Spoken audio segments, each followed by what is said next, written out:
So you've done all your space planning and you've come up with a beautiful floor plan, but it's in AutoCAD or you've drafted it by hand using pen or pencil, and it's time to render this plan, and by which I mean add color, materials, shadow, even lighting, to kind of bring the plan to life. Now let's take a look at a couple of examples. I've actually made a Pinterest board here, and the reason I made a Pinterest board is so that I can give credit to the people who actually did these plans.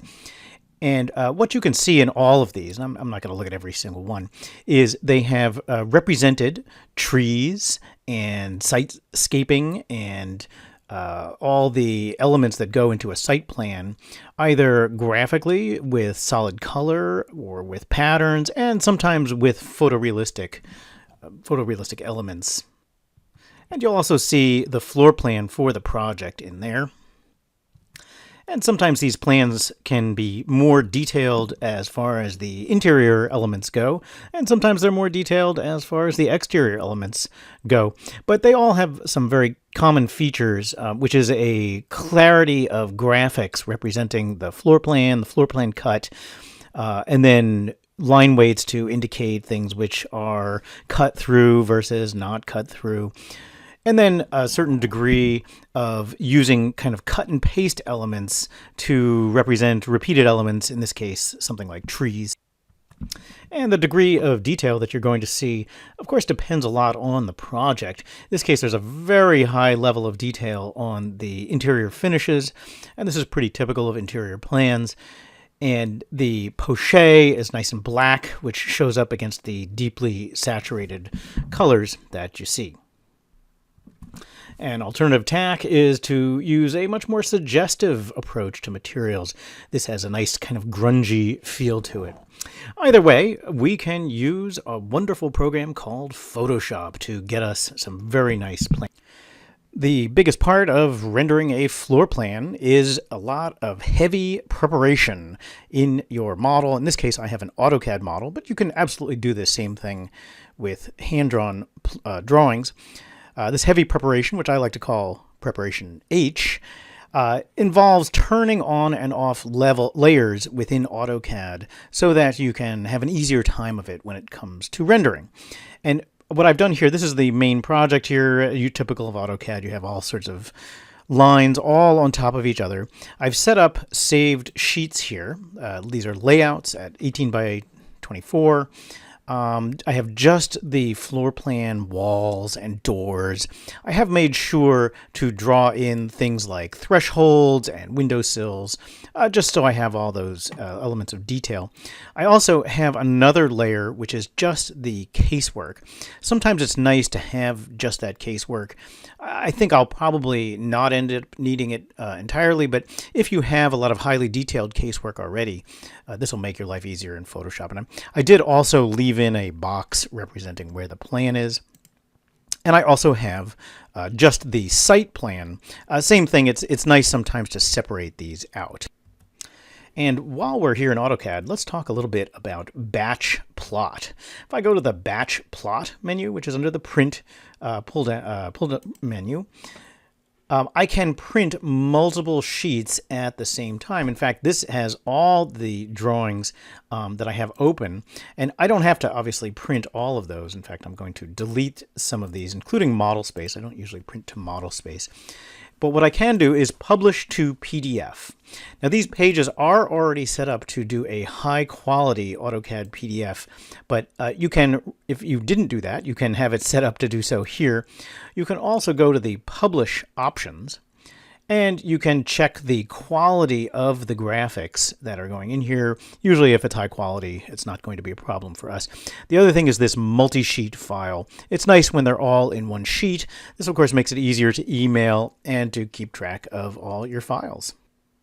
And when you click the Publish button, it will save the file, a multi-page PDF, to wherever you have set. And while I was on AutoCAD, I saved a version of my floor plan that is just the lines for the walls and the doors and the thresholds, just like I did with my plan view. I have a secret trick up my sleeve, which is I'm going to use Illustrator to make some cool, sketchy lines out of this plan. So here in Photoshop, I'm just going to click the Open button and browse for my printed out PDF. Open that guy up. And what you'll see is a series of pages which were created in that multi-page PDF. And of course, you don't have to have had them multi-page, but either way, it does remember the page size. It may or may not have the resolution set to 200. That's my typical value that I use, and I would strongly recommend setting that to 200 pixels per inch. The other thing I would strongly recommend that you do is you make sure this says RGB color, and otherwise, probably when AutoCAD prints, it probably printed it to a black and white view. Anyway, click the page you want, which is the main floor plan. We'll start with that and click OK. I can add in my other views right on top of this, actually. I just go to the File pull-down menu and choose Place Embedded. And I can browse for that same multi-page PDF. Select Page 2, which has just the furniture. And the trick here is make sure that you choose Media Box. That's the 24 by 36 sheet that I originally set these up to be. And click OK. The new one will go right on top of the old one. And I will just click the Commit to Transformation button here, and that will accept my import. And I'll do the same with the site layer. So I promised you a secret trick, and here it is. You can import AutoCAD files into Adobe Illustrator. Just go to File, Place, and you actually can browse for AutoCAD files. The one trick is, see how it gives me the preview here, but it doesn't give me a preview for any other AutoCAD files. And the reason is this is saved as a release 2010 version AutoCAD. And when you save in AutoCAD, just save as and make sure that you choose that older version. And you can also click this Show Import button. And when you bring it into your project, you can even set this to scale. So I'll click Place. And a menu pops up which allows you to do a number of things. The main thing is click Scale at 100%, but then you can type in a value here for the size of the drawing. And I happen to know that my plans were printed at 1/4 inch equals a scale, equals a foot. So here the scale factor is going to be 48:1. And as long as this is set to inches and not some other obscure unit, you should be good. The trick here, once you've set the scale, click OK, and do not click and drag. Just click to place your floor plan, and there it is. It's in the project. It's your AutoCAD plan. And once it's in here, we can select the plan. We can do a number of things. We can change the stroke to black. There you go, nice plan.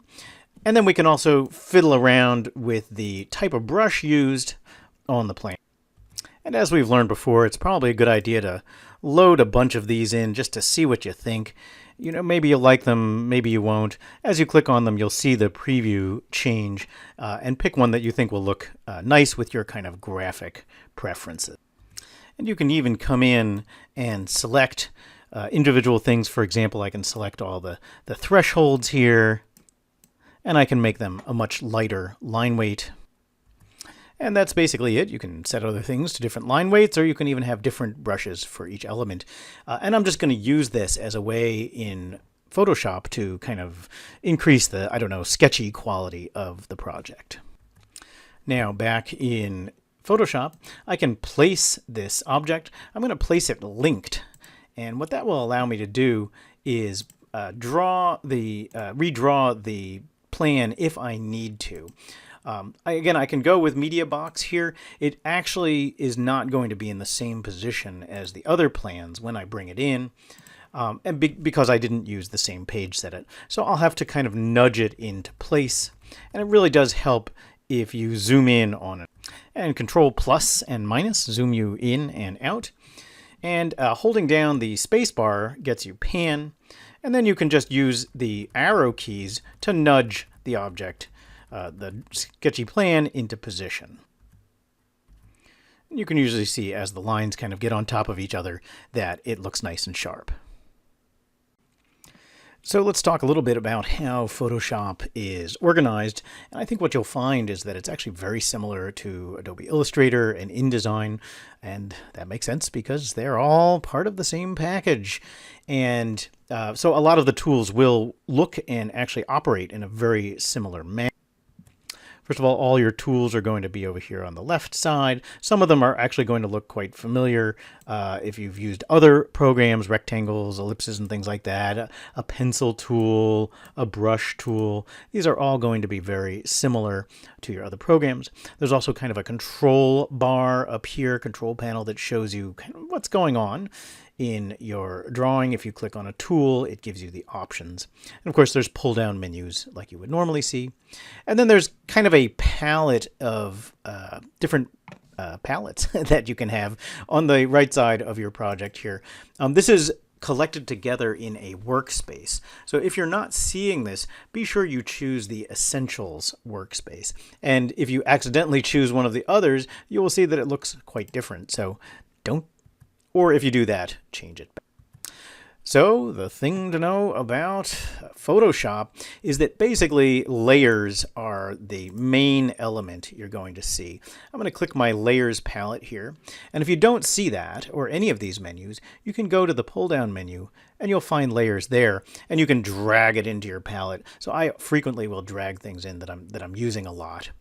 And this layers palette, here I'll just make it a little smaller.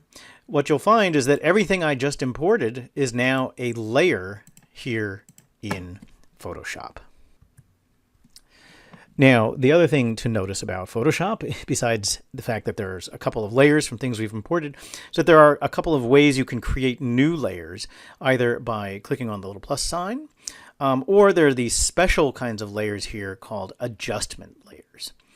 And when you draw things, you usually give these things their own layer. And that gives you a lot of control to turn things on and off, and also to apply effects to that particular layer.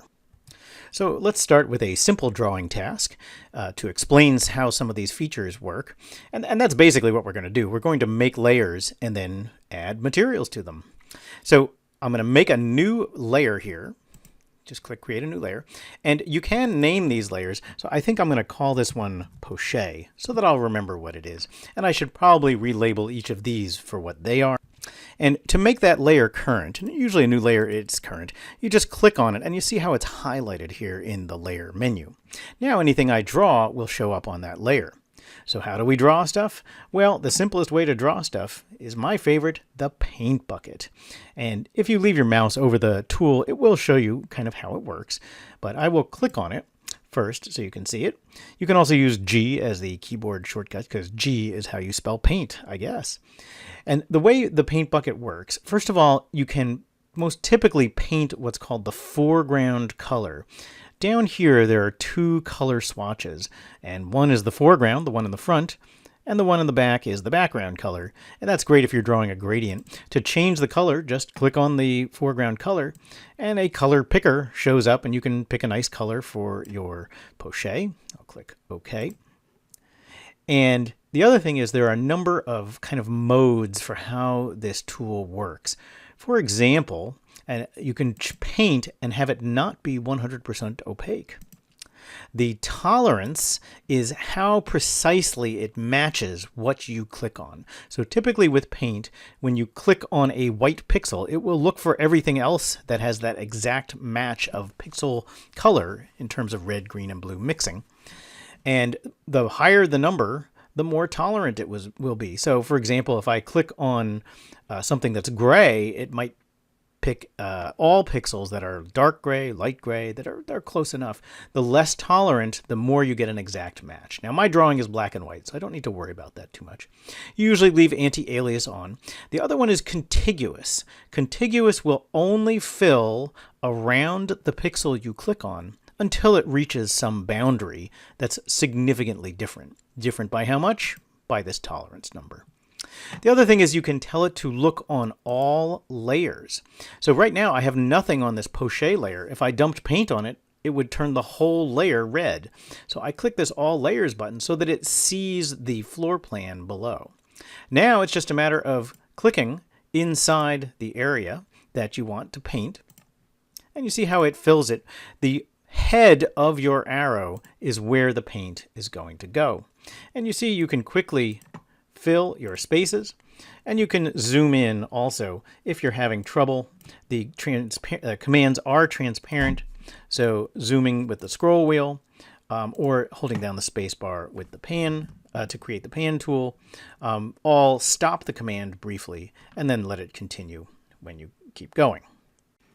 Now, one of many advantages that you get when you have things on their own layers is you can apply effects to just this layer. There's an FX button down here in our tool menu, our layer menu, and drop shadow is one of the easiest effects that you can add to give your drawing a sense of depth. So I'll call up the drop shadow menu, and you can see here there's a lot of options in here, but the big thing is the angle of the shadow. So as I drag this angle around, you should see that the shadow goes off to the side of my plan, and you're going to want to make sure it looks kind of the way you want it to look. You can also control how dark that shadow is. The shadows are really helpful for giving a sense of depth. You can also make it farther away from the project as you drag that out. You can spread it out so it's a little softer, and there often is kind of a blur that happens to the edge of shadows.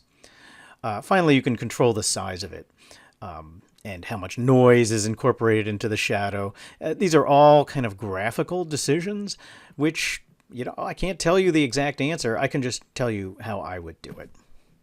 And click OK to apply the shadow. What you'll see here in the menu, what's cool about this is you can turn off and on the shadow depending on whether or not you think it's going to be working for your plan. And you can even double click on the effect and call it back up and make that shadow a little less or a little more, depending on your taste. So solid colors are great, but we do tend to design with actual materials. And to render those using Photoshop, we will need to go to the good old internet and see if we can find some images that are going to work for us. Now, the big thing is we need to type in the word seamless. A seamless texture will get you an image which, when you use it in a paint bucket, will come out smoothly. You won't see a kind of tiling effect where one edge, the left edge of an image, bounces up against the right edge of an image, causing line or the top and bottom. So I'm going to click through, get a nice quality image, and I'm going to copy that image onto the clipboard here. Now, wood flooring is a little different because you really do want a high quality image. There's a lot of detail in wood that makes it unique. So make sure you filter your search to have a large image size. But then you just create a new pattern like we did before. But with wood flooring, it's more important to get the scale of the material correct because it just looks weird if it's not totally the right size. So what we're going to do, we're going to select the area that we want to have the material using the magic wand first. And I will click inside the floor area. The magic wand works basically the same way as as the paint bucket, which is to say it has an option for contiguous, it has a tolerance level, I believe 32 is the default, and you can tell it to sample all layers so that it sees all of the location. So I'll click this area and you see how it very dutifully selects what I need. But now, instead of using the paint bucket, I'm going to use a special thing called an adjustment layer. And there are all sorts of different kinds of adjustment layers for darkening or brightening up areas, for taking color saturation out of an area or adding it, or in this case, painting a pattern.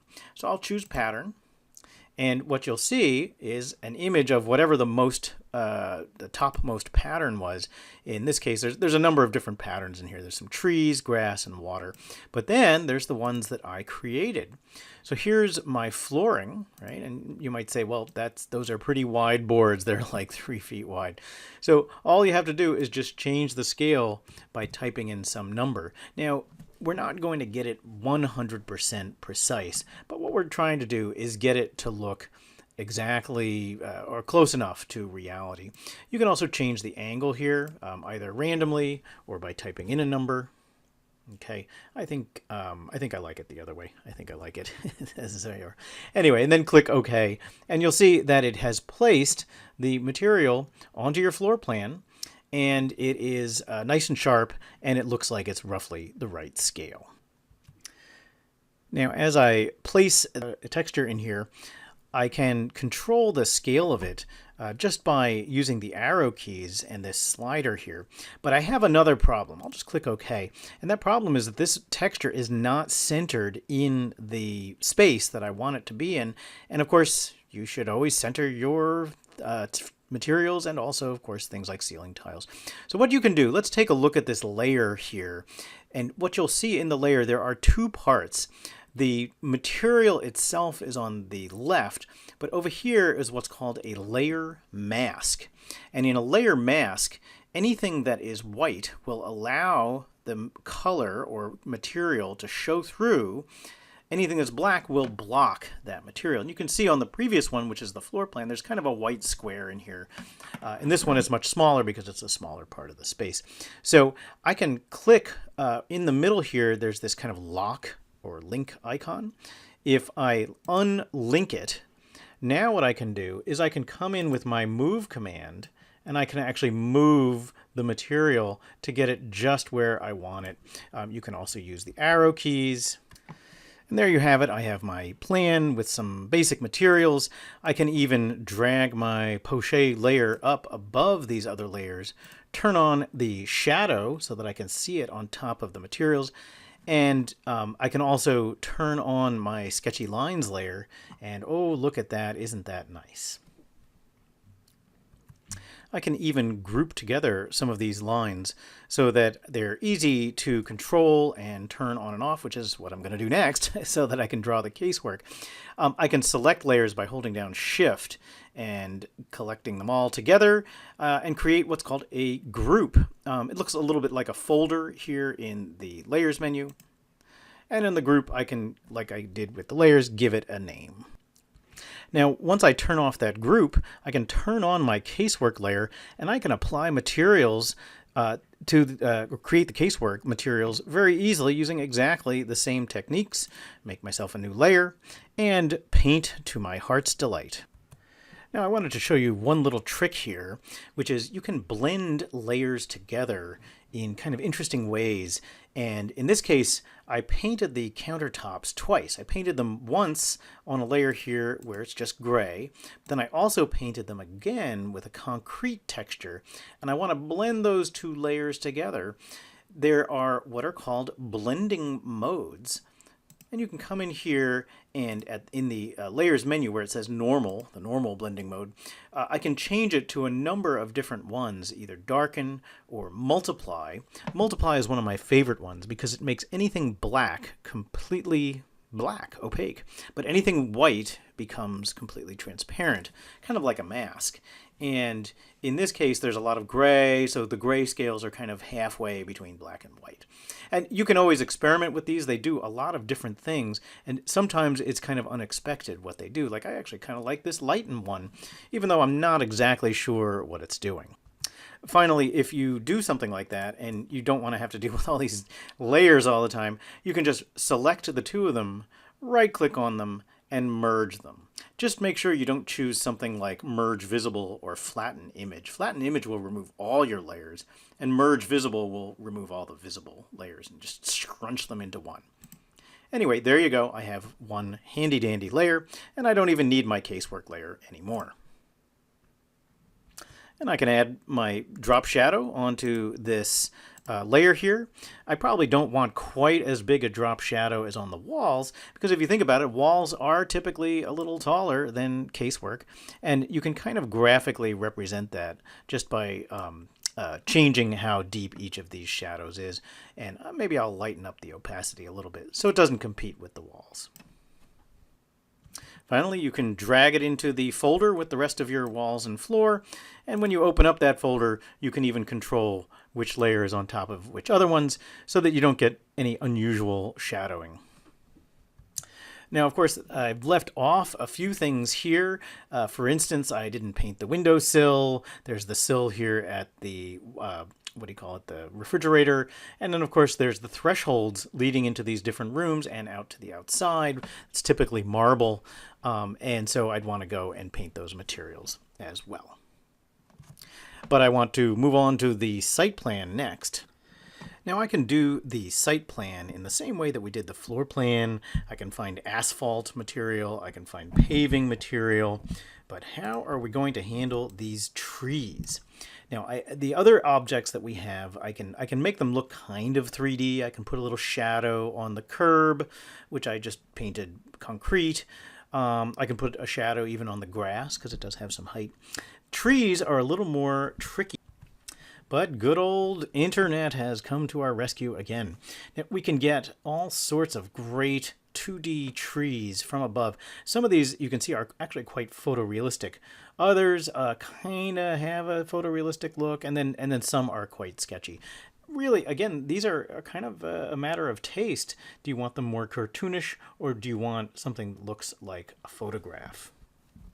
Now, I've got one that's pretty photographic, and it's easy enough when I want to put it into position here. I can change its size so that it matches. By the way, if you hold down Shift, it will warp the object, so you'll have to decide whether or not you want to do that in your particular location. But for this little project, we can put it right into position. I can even use the magic wand to select the white area and delete it.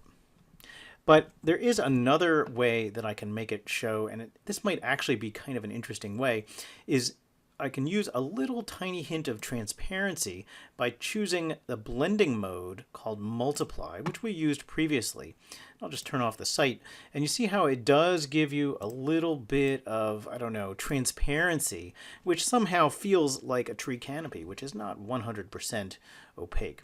If you don't like that, you can also go back to normal mode, and then just make it a little less than 100% opaque, and you can get a very similar effect. If you do this option, though, make sure you get rid of all these little white areas. In that case, use your magic wand, but deselect contiguous. You'll also want to deselect sample all layers, so it's only selecting the tree mode, tree layer. And now, when I come in here and I click on a white area, it should get all the white area, and I can delete it very easily. Control D, by the way, deselects everything. And there you have it, a very handy and nice looking tree. You can apply a drop shadow or just leave it as is. And once you've got the tree configured the way you like it, well, I've got two here. I can use my Move tool, and I can just hold down the Alt button. See how my cursor becomes a kind of double cursor? Now I can click and drag on this object, and I can even use these smart cursor guides, or I can just hold down Shift and make a copy that is directly below the original. And this technique really works very nicely for creating copies of photorealistic elements. And this same technique can be used for fun things like cash registers and even sandwiches, all sorts of entourage, they call it, that you can put into your project. So let's take a look at our plan as it stands, this wonderful masterpiece. There are quite a few things that you could do, or we could do, to touch it up. And let's begin by modifying the asphalt. And by that I mean, right now it just kind of cuts off with a sharp edge, but let's make it a softer edge. Oh, wouldn't that be nice? And let it just kind of fade off into nothingness. Now, how to select the asphalt? Well, absolutely, I could go hunt through my library, my layers thing here, and try and figure out which one it is. Of course, I only labeled half of my stuff, but a trick here is if you click on the Move tool, it will move whatever your current layer is, but with Auto Select checked off, whatever I click on will become selected. Now, it's not perfect because objects are on top of each other, but usually you can find which layer you're looking for by just kind of clicking on the objects in that layer. And you see how here layer 4 is highlighted. Now, I have a couple of options on how to fade this out. I could just lower the opacity here in the layers menu, and that kind of softens it a little bit, but that's not really what I'm going for. Let's try using the eraser. And the eraser does just what you would think it would do. It erases. You click on the tool, And it has a different ways that it can erase. You can use a brush, a pencil, or even a block. But let's go with a brush. I happen to know that that makes a kind of softer edge. And if you click here where the brush selector is, there are a number of different brushes. In fact, there's a whole brushes menu that you could open up and fiddle around with it. You can also control the size of it here and how hard it is. But let's just go with the default values for now. And one thing to notice with brushes is this opacity slider up here at the very top. You can set it to different numbers, and what that will do is erase more or less. I'll show you what I mean. If I click on the asphalt here with 100% opacity, it really erases a lot of the asphalt, whereas if I set it down to, say, 50, something like that, now it only kind of erases half. And that gives you a little greater control over how the eraser works. And then you can kind of, here, let's put it back to 100. Let me undo my erases. And I could just erase over the edge here. I could also do kind of spotty erases. Some people like that because it gives it a kind of sense of highlight. The other thing you can do is click and then drag while holding down Shift, and what that does is it forces the tool to go vertically. Okay, and then if you do a smooth job, you'll fade the asphalt off into nothing. And I can do that same technique on the other side here. Just erase the edge of the asphalt. Now, I also don't like the way my break lines are kind of way off to the side here and short on this side. So I can go back to my Illustrator file and just move those guys over. And here we are in Illustrator. I've used my direct selection tool to select them. And then I can just use my arrow keys to nudge them over. And once I save and close the drawing, Photoshop should recognize that the drawing is out of date, which you can see it does. It also unfortunately moved it, so I'll have to nudge it back into position. Now, speaking of layers, you do want to make sure that layers are on top of each other correctly. And this overlapping is what gets you the shadows and whatnot. So for example, this site group should be underneath the walls and floor group. And you'll see that the trees now no longer cast a shadow on the poche. Now, speaking of poche, I actually don't like the way the poche here, the drop shadow for the walls, it's on the poche layer, but I don't like the way it looks over the countertop. And I can change that by just removing poche from this little section here. Now, how do I do that? Well, the trick is making a selection that is going to grab the poche in just this one little part. And I'm going to use my rectangular marquee tool. And with my tool active, I'm just going to right-click on this selected wall here, the wall that's adjacent to the countertop, and I'm going to choose Layer via Cut. And what this does is now that little section of wall is on a separate layer. I'm going to remove the drop shadow by just dragging it into the garbage here in the layer menu. So now there's no more drop shadow, and instead I'm going to make myself a new layer. Maybe I'll drag it below this layer that has the tiny little bit of wall on it. And then I can draw using just a brush tool over here. Take my brush that I used, the same brush that I used for the eraser, by the way. And I will paint a black shadow, but I'll make it a lot softer this time.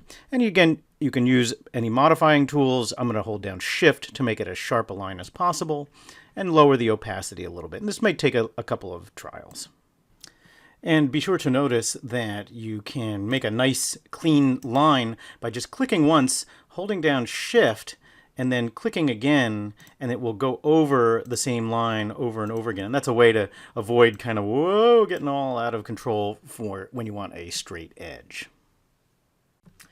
One thing you can do to gussy up the materials on your floor plan is give them kind of a, I don't know, a bright spot that is mimicking the reflection you might see on a glossy or semi-gloss type of surface. This works really well for interior plans.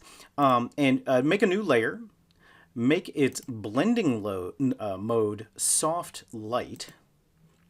And then make sure your foreground color is white and choose a brush. Okay, and my brush is about yo big, and I don't usually paint 100% opaque. I paint 37% opaque. And then you just kind of click on your plan a couple of times, and you'll get kind of like a bright spot on top of the plan. And it's just a slight irregularity that makes the drawing look, I don't know, kind of like there's highlights in the plan. You can kind of scrub to make it a little brighter too. And what does that look like when it's not in blending mode there, in its normal blending mode? You can see I have these kind of white spots. And if you prefer a bolder look, absolutely. You can also change the size of the brush. I'm going to drop my brush size down and paint on the countertop. And there you have a little sense of, again, depth and reflectivity. Another thing that people will often do is lower the color saturation that is in our plan. These colors are pretty strong, and especially because I'm using photorealistic images for everything. If you want to do that, it's pretty simple. You just use what's called an adjustment layer, which we've used before. You click on New Adjustment Layer. But in this case, you choose a Hue Saturation Adjustment Layer. And what this will do, if I just drag the slider for saturation, it basically removes color. If I drag it all the way over, you see it becomes a black and white image. It doesn't destroy the color. It just controls how they are displayed on the screen. And you can decide how you want that to look. Just turn it on and off. I like that. If you want it to show on just the layers, say the site layer, you can drag it down here in the list. Again, make sure you see that double line so that it doesn't go in the folder, but just on top.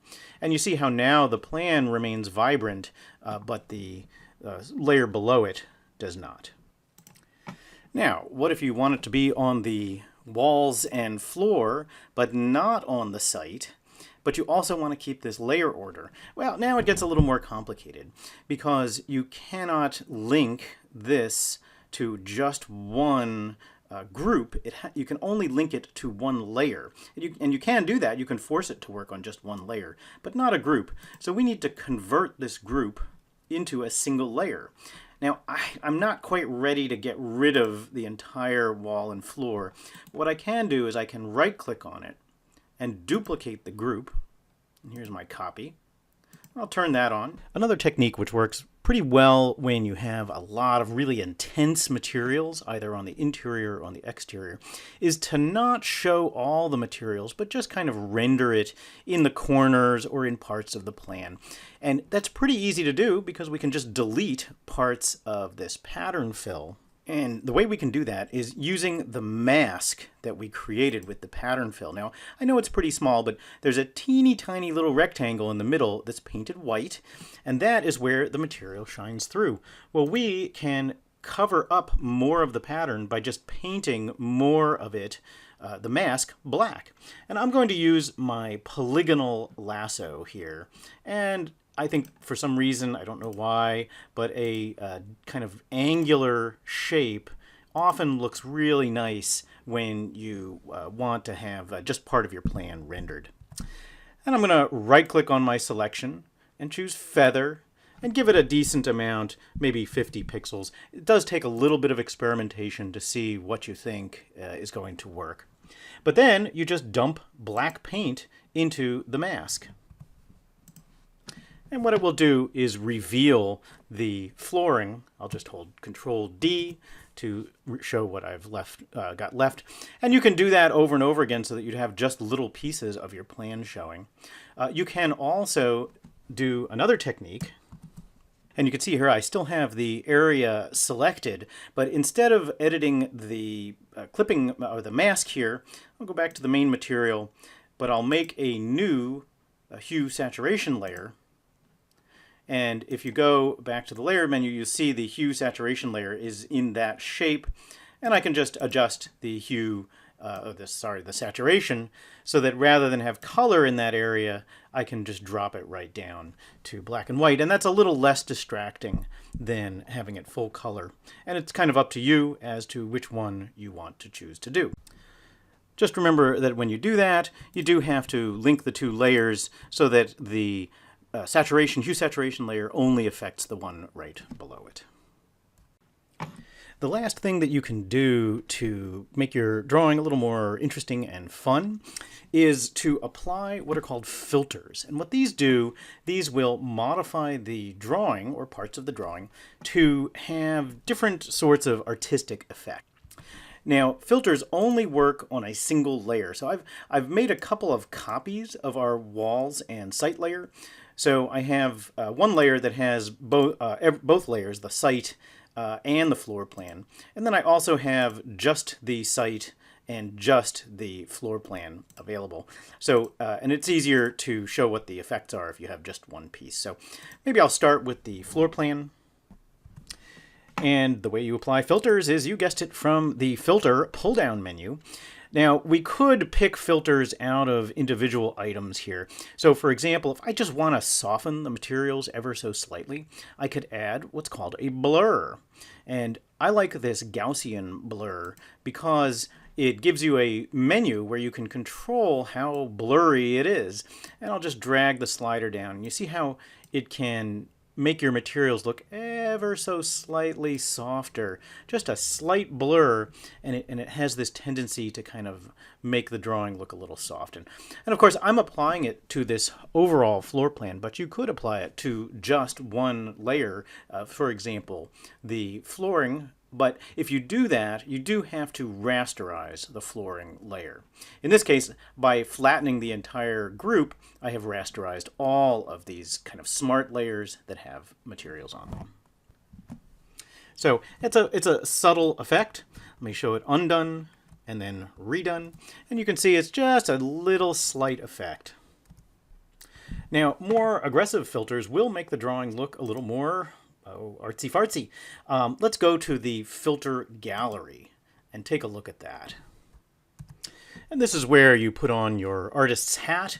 And again, I can apply this to a flattened whole layer or just parts of a layer. And there are usually, with all of these, I have the crosshatch clicked here. With all of these filters, you can kind of drag these sliders down and kind of affect the view. I can also pan around in this preview and even zoom in and out if I want to see the effect up close. Now do remember, our floor plans are probably 12 inches wide, so we're not going to be seeing this at great detail, but this can be a very nice effect to kind of soften the materials and make them a little less distracting. So click OK to apply the filter, and it might take a little while. And there it is. I'll turn back on the unfiltered layer just so you can see the difference. It's a nice, soft little effect. And again, I applied it to the whole layer. You could also do it to parts to experiment. You can also turn back on a non-filtered layer, but change its opacity to get a little bit of blending going on, get a little bit of that filtered look without overwhelming the sense of materials. Now, if all of these artistic filters are just not enough for you, you really want something maybe more abstract, you can go into the world of just rendering your plan with suggestive materials, but ones that are just totally abstract. Maybe you have colors or maybe you have patterns. And to do that, I'm going to turn everything off except for the line work here. And if you know this is your strategy, then obviously you would start with this. And maybe I'd make my casework a little sketchier and a little darker. So, and I've got a nice new blank layer that I can draw on here. And I'm going to choose a brush. And maybe I'll choose a funky artistic brush. If you click on the little brushes folder, you will see all the brushes available. And there's all sorts of different ones that you can choose. Really, this gets into a territory where they can be very variable in what you get. Here's a splatter brush. Let's try that one. And what you can do is, and again, it's like a regular brush. You can use the left and right brackets to change its size, put the color where you want, make the opacity. And it's kind of an experiment. You can just kind of splatter in the plan. And maybe you change the size of your splatter to get a little bit of variation. And this is, you can also click and drag if you want some different effects. It's kind of very artistic in its approach, which may actually be a relief for some of you, because drawing your plans normally is kind of a mind-numbingly orthographic experience. Anyway, go to as you see fit. I'm going to turn that off for a second, and I'm going to use my magic wand to select the floor area here. And the main thing with the magic wand, as you remember, is that there are modifiers and all that kind of stuff. So I want to make sure I sample all layers, get the floor area. You can hold down Shift to add to the area. By the way, you can hold down Alt to subtract areas from your selection. There we go. My marching ants are showing me the selection area. I'll turn back on this layer, and I can add a mask using my selection. And you see how it just shows that area that I've kind of painted. Is that a little strong for you? Well, you can hit undo and feather this selection. I would feather it just a little bit here, maybe, I don't know, 5 pixels. And that will soften the mask when you create the mask. And this stylistic approach does not have to be limited to the use of brushes only. I could, say, use the paint bucket to fill in my pochette, but then call up the filter gallery and modify the pochette. And there are so many different ones that you can use. But the sketch grouping or the texture grouping often have some interesting stuff. And you can see how it just kind of modifies the pochette just a little bit to give it an interesting look. And you can see that you can, not so quickly, but somewhat quickly, start to build up parts of the drawing just by using these different techniques. You can even add in shadows like we did before, and techniques that we used, for example, placing the shadows layer above the layer with the abstracted flooring. That can get you a really nice look. Finally, sometimes you just don't have the line work that you were hoping for, or you need to add something in and you don't feel like going all the way back to Illustrator, adding the filter, or adding the layers. You can select objects here in Photoshop. I have selected the casework just by going to the casework layer, using the magic wand, but then not sampling all layers. So now I've got my casework. I can add in line work by just going to the Edit pull-down menu and choose Stroke. And stroke, if you remember, is the line. And I can add in a stroke of whatever thickness I want. Let's add 6 pixels. And again, you might take a little bit of experimentation and hitting undo, but I'll click OK. Hold down Control, tap D to deselect, and you can see there we go. I've got some lines back in my drawing. Sometimes that's kind of all you need to finish out the rendering. So this approach is obviously a little more artistic, a little bit less time spent on the internet searching for seamless images. And of course, it doesn't allow you to sit and discuss the merits of one material or another. But early on in design, sometimes really all you want to do is talk about the overall plan of the project.